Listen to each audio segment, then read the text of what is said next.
Hello အားလုံးပဲမင်္ဂလာပါရှင်ဒီချေမီမောင်တထူပါဒီနေ့ကျွန်မမျှဝေပေးမယ့်အကြောင်းအရာလေးကတော့ဒီနေ့ခေတ်မှာအရင်ခေတ်စားတယ်ပေါ့နော် Neuro Linguistic Programming လို့ခေါ်တဲ့အကြောင်းအရာလေးပဲဖြစ်ပါတယ်ရှင်ဒါလေးကတော့ဒီနေ့ခေတ်မှာတကယ်ကိုဆရာဆရာမကြီးကြားထဲမှာလည်းကြည်ကြဲပြင်းပြင်းအသုံးပြုကြတယ်ပေါ့နော်အကြောင်းအရာတွေကလည်းတကယ်ကိုကျေပြန့်ပါတယ်ဒါပေမဲ့ဒီထက်မှကျွန်မကစာသင်ခန်းတွေထဲမှာဘယ်လိုမျိုးလေးအသုံးပြုရမယ်ဆိုတဲ့အကြောင်းလေးကိုမျှဝေသွားမှာပဲဖြစ်ပါတယ်ကျွန်မပြောတဲ့အကြောင်းအရာအနည်းငယ်လေးထပ်ပိုပြီးသိချင်တယ်ဆိုလို့ရှိရင်လေ့လာရအောင်လို့ကျွန်မ citation လေးလည်းထည့်ပေးထားပါတယ်နော်။ကဲဒါဆိုလေ့လာကြည့်အောင်။ဘယ်ဟာ Neuro Linguistic Programming လဲဆိုတာ။ Okay ဆိုတော့ Neuro Linguistic Programming Neuro Linguistic Programming ဆိုတာက Neuro ဆိုတာတော့ကျမတို့အုံနောက်နဲ့ဆိုင်တဲ့ process တွေပေါ့နော်Neurological processes လို့ခေါ်တဲ့အုံနောက်နဲ့အာရုံကြောနဲ့ဆိုင်တဲ့အကြောင်းအရာတွေဖြစ်စဉ်တွေရဲ့ linguistics ဘာသာစကားတွေရဲ့ပြီးတော့ကျမတို့ရဲ့အတွေ့အကြုံတွေကနေတဆင့်ဖြစ်ပေါ်လာတဲ့ဒီအမူအရာပြတဲ့ patterns လေးတွေကိုချိတ်ဆက်ပြီးတော့လေ့လာတဲ့ approach တစ်ခုဖြစ်ပါတယ်เนาะနည်းလမ်းလေးတစ်ခုဖြစ်ပါတယ်ဒါလေးကိုဒီမှာရေးထားပါတယ်เนาะ psychological approach that analyzes the relationship between neural and linguistics and behavioral patterns learned through experiences ဒါဆိုကျမတို့မှတ်ထားမှာ neuro ဆိုတာအုံနောက်ပြီးတော့အုံနောက်နဲ့အာရုံကြောပေါ့နော်ပြီးတော့လို့ရှိရင် linguistic ဆိုတာဘာသာစကားတွေပြီးတော့ဒီဟာက behavioral အမှုအရာတွေနဲ့ချိတ်ဆက်ပြီးတော့ကျမတို့ဘယ်လိုမျိုးတင်ယူသွားကြမလဲဆိုတဲ့နည်းစနစ်လေးတစ်ခုဖြစ်ပါတယ်။ကဲလိုက်ပြီးလေ့လာကြည့်အောင်နော်။ So advantages of NLP ဒါတော့ကျမအတူက NLP လို့ရေးလိုက်မယ်နော်။ဒီသူ့ရဲ့ကောင်းကျိုးရအများကြီးရှိတယ်။ဘယ်လိုလဲဆိုတော့ reduce anxiety အဓိကအဖြစ်တော့ကျောင်းသူကျောင်းသားတွေဒီ learners တွေပေါ့တင်ယူတဲ့သူတွေကိုသူတို့ရဲ့စိုးရိမ်ပူပန်မှုတွေကိုလျှော့ချပေးနိုင်တယ် self confidence မိမိကိုယ်ကိုယုံကြည်မှုတွေတိုးတက်စေတယ်ပြီးတော့ rapport building ဆိုတရားနဲ့တယောက်ရဲ့ communication တွေပိုပြီးမှတိုးတက်လာစေတယ် personal development တဦးချင်းဆိုင်ရာတိုးတက်မှုတွေလည်းများလာစေတယ်ပြီးတော့ development emotional intelligence ကျမတို့ခု EQ လို့ခေါ်တဲ့ emotional တွေကလည်း emotional intelligence လည်းပိုပြီးမှတိုးတက်လာမယ်ပေါ့နော်ဒီလိုကောင်းကျိုးတွေရပါတယ်ဒါဆိုရင်ကျမတကယ်ကိုပြောရမယ့်အကြောင်းအရာလေးကတော့ကျမတို့ဆရာဆရာမတွေပေါ့နော်စာသင်ခန်းထဲမှာကျောင်းသားကျောင်းသူတွေကိုဘယ်လိုမျိုးဒီနည်းစနစ်လေးနဲ့သင်ကြားမလဲဆိုတာလေးကိုပြောပြမယ်နော်အဲ့တော့သူ့မှာအချက်ကလေး၅ချက်ရှိပါတယ်နော်ပထမဆုံးတစ်ခုက report building လို့ခေါ်တယ်ဒါလေးကဘယ်လိုမျိုးလဲဆိုတော့ကျမတို့ကကျောင်းသားနဲ့ဆရာကြားထဲမှာယုံကြည်မှုတွေကိုတည်ဆောက်လိုက်တယ်ပေါ့နော်ဥပမာဆရာဆရာမတွေကနေကျောင်းသားတွေရဲ့ tone of voice အတန်လေးတွေသူ့ရဲ့ body language တွေသူ့ရဲ့အမူအရာလေးတွေပေါ့ဘယ်လိုမျိုးပြောင်းလဲနေရလဲဆိုတာကိုကြည့်ပြီးတော့ကျမတို့ကသူတို့ကြားထဲမှာယုံကြည်မှုလေးကိုတည်ဆောက်လိုက်တဲ့သဘောပဲပေါ့ဥပမာပေါ့တချို့ဆိုရှိရလေကျောင်းသားလေးတွေကျောင်းသူလေးကအင်္ဂလိပ်လိုမျိုးမပြောရဲဘူးအင်္ဂလိပ်လိုပြောရမှာအရင်ကြောက်တယ်တမီးကမပြောတတ်ဘူးမပြောချင်ဘူးဒီလိုမျိုးလေးရှိရဲဆိုလို့ရှိရင်ကျမတို့ကသူတို့နွေးနွေးထွေးထွေးလေးဆက်ဆံပြီးတော့လာအင်္ဂလိပ်လိုအတူတူပြောကြည့်ကြမယ်ဘာမှမခက်ဘူးဒီလိုပုံစံလေးတွေက report building လို့ခေါ်ပါတယ်နော်တခါတလေကြာတောင်းသားကျောင်းသူလေးတွေမျက်နှာလေးညှိုးငယ်နေတယ်ဒါမျိုးဆိုရင်ဟာတတနေမကောင်းဘူးလားတမိနေမကောင်းဘူးလားဒီလိုနှွေးထွေးရဲ့ဆက်ဆံရေးလေးတခုသူတို့ကြားမှာဖန်တီးလိုက်တာလေးကလည်း report building ပဲပေါ့နော် Okay ဒါဆိုနောက်တစ်ခုပေါ့နောက်တစ်ခုကကျတော့ learning styles awareness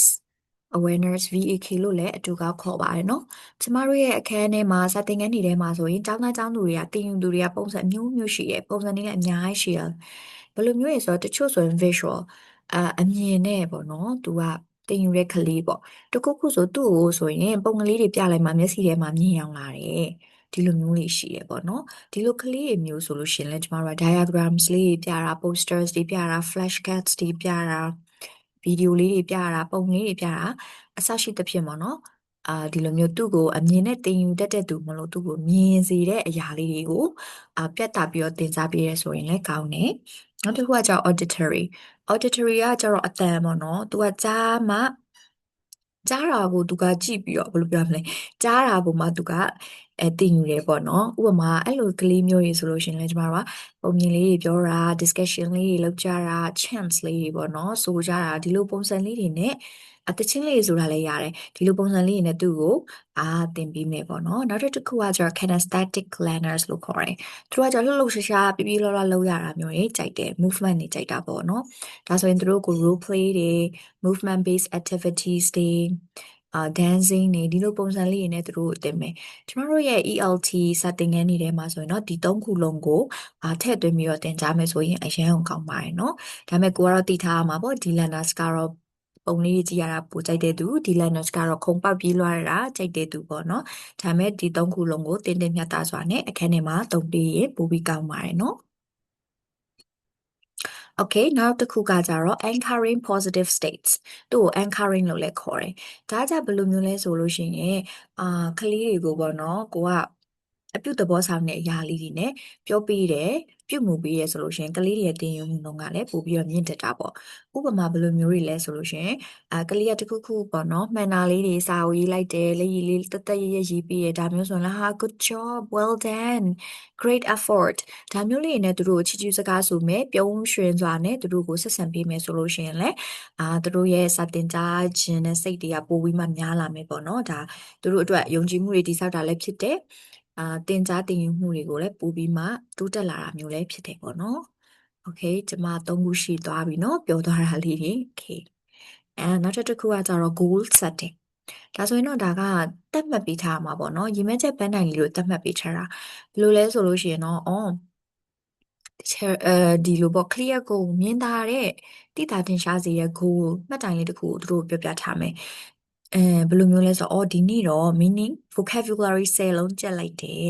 ကောင်းတယ်ဒီနေ့တော့သမီးရေးထားတဲ့ဒီ story လေးကကောင်းလိုက်တာဒီလိုမျိုးပုံစံလေးတွေပေါ့နော်သူတို့ရဲ့ရည်မှန်းချက်ကလည်းရည်မှန်းချက်တွေကိုလည်းရှင်းရှင်းလင်းလင်းပြောပြထားရမယ်။ဒီရည်မှန်းချက်လေးတစ်စင်းချင်းကိုလည်းရောက်လာပြီဆိုတာကိုလည်းကိုယ်ကမြင်တာအောင်လို့ပြောပြရမယ်။ပြီးတော့သူတို့ကိုလည်းmicro goals လို့ခေါ်တဲ့ရည်မှန်းချက်သေးလေးတွေကိုယ်တိုင်ချတတ်ပါစေပေါ့။ဒီနေ့တော့ vocabulary 10လုံးရတယ်။မနေ့ပြန်ကြရင်တော့နောက်ထပ်နည်းနည်းထပ်ပြီးတိုးပြီးတော့ကြည့်မယ်။မနေ့ပြန်ဆိုရင်17လုံးကြည့်မယ်။ဒီလိုပုံစံလေးပေါ့နော်။ပြီးရင်သူတို့ရဲ့ကောင်းတဲ့အရာတွေဆိုလို့ရှိရင်ကောင်းတာတွေပဲဖြစ်ဆိုးတာတွေပဲဖြစ်ပေါ့နော်ကျမတို့ကအပြုသဘောဆောင်တဲ့ feedback တွေပေးမယ်ပြီးရင်သူတို့လုပ်ခဲ့တဲ့အလုပ်ဆောင်ချက်လေးကိုလည်းပြန်ပြီးမှ reflect လုပ်ပေးမယ်ပေါ့နော်ဒါမျိုးဆိုရင်လည်းကလေးတွေကပို့ပြီးမှသင်ယူခြင်းစိတ်တွေရှိတယ် confidence တွေပို့ပြီးမှများလာပါတယ်နော်ဟုတ်ကဲ့နောက်ဆုံးတစ်ချက်ကတော့ reframing challenges okay ဒီလိုမျိုးဆိုရင်ကလေးတွေမှာလည်းသူတို့ရင်ဆိုင်ရတဲ့ challenges တွေစိန်ခေါ်မှုတွေအများကြီးရှိတယ်ပေါ့နော်ဒါမျိုးဆိုလို့ရှိရင်သူတို့တွေကစိတ်တကြနေနိုင်တယ်တချို့စာတွေခက်တာဘာတွေပေါ့နော်ရှိမှာပေါ့ဒါမျိုးဆိုလို့ရှိရင်လည်းဆရာဆရာမတွေကနင်းအမကလေးတွေကိုပေါ့နော်ဟာသားတို့ကအမှားကြီးလုပ်လိုက်တယ်ဒီပုတ်ကြီးကလည်းခဏခဏတင်ထားရတဲ့နဲ့မှားပြန်ပြီဒီလိုတွေပြောမယ်အစား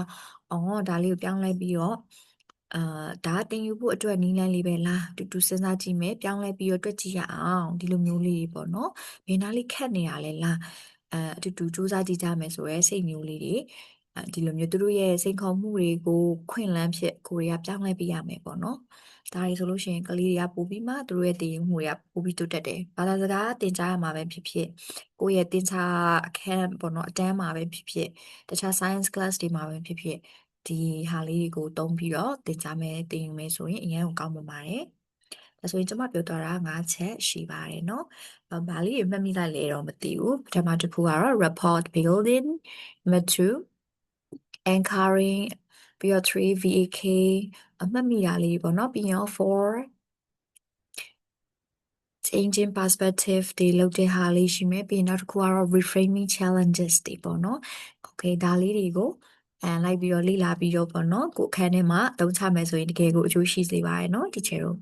ဟုတ်ကဲ့ပါဒါတော့ဒီ NLP ကိုရှာဖွေတွေ့ရှိခဲ့တဲ့ဒါပညာရှင်တွေပေါ့နော်သူတို့နေရာ Richard Bandler နဲ့ John Grinder သူတို့အကြောင်းလေးလည်းဖတ်ကြည့်လို့ရပါတယ်နော်